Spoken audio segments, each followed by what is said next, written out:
Yeah, fund flow data is always hard for me to interpret, because for every seller, there's an equal buyer. It just comes down to price. So I don't think you can make too many conclusions in terms of fund flows being an indicator.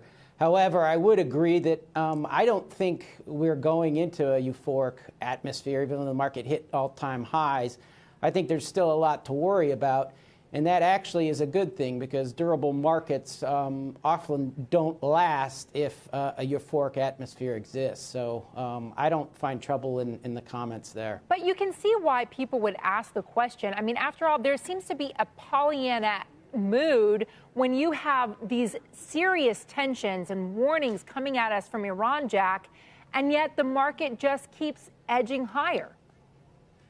Yeah, it seems that the path of least resistance is higher. I would agree that sentiment is important. It's one of the metrics that we track, although I will call it more of a spice than an ingredient, because really it's only meaningful at extremes. I look, for example, at the American Association of Individual Investors. They do a weekly poll. I can look at bulls divided by bulls plus bears, and I find that, yeah, they're above average, but they're certainly not at an extreme. And so for me, it's sort of flashing yellow. It's really not something that I would say, is a bullish signal. In fact, I would argue I would wait for widespread bearishness to say, okay, expectations now are very low and the opportunity to beat those expectations much higher in the market. We're not there yet. Doug, to pick up on Contessa's point, how much more risky did the equity markets globally get last Thursday on news of the killing of Suleiman? Events like those, in my opinion, are very binary. I mean, you can have market corrections, but predicting what will or will not happen is just very difficult. So, I think, look, you've got a Fed on hold. They've pretty much been emphatic about that, which takes away a lot of the interest rate risk. So it all comes down to earnings. There's always noise in the market. Last year, about this time in December, people are saying how it was the worst market in decades for December. A year later, people are saying, last December was the best.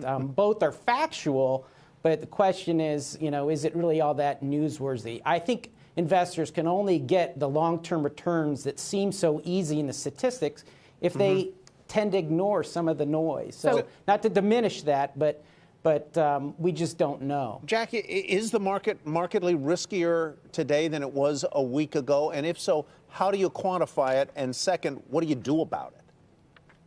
Yeah, I can't quantify it because volatility is still pretty low, Tyler. This market has been driven by liquidity.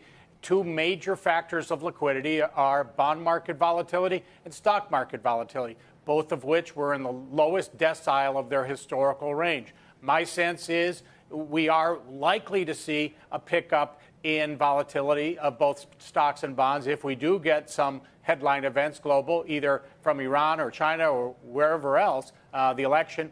So I do think, in many respects, liquidity right now is at the North Pole. Whichever step we take is going to be to the south, and that's not necessarily great for the stock market. What companies are you looking at, Doug, who can continue to show their earnings, to improve their revenues, their margins, no matter what comes down the pike? Yeah, I think that's where you have to stay focused, and it all comes down to companies that can innovate. It's a repeat of the last, several years. Global growth, yeah, maybe it gets a lift a little bit because of the phase one trade agreements, but who knows where phase 1A goes, right? So you have to focus on those companies that can grow in spite of all. And I think that's still tech companies. I think healthcare started to come to life a little bit.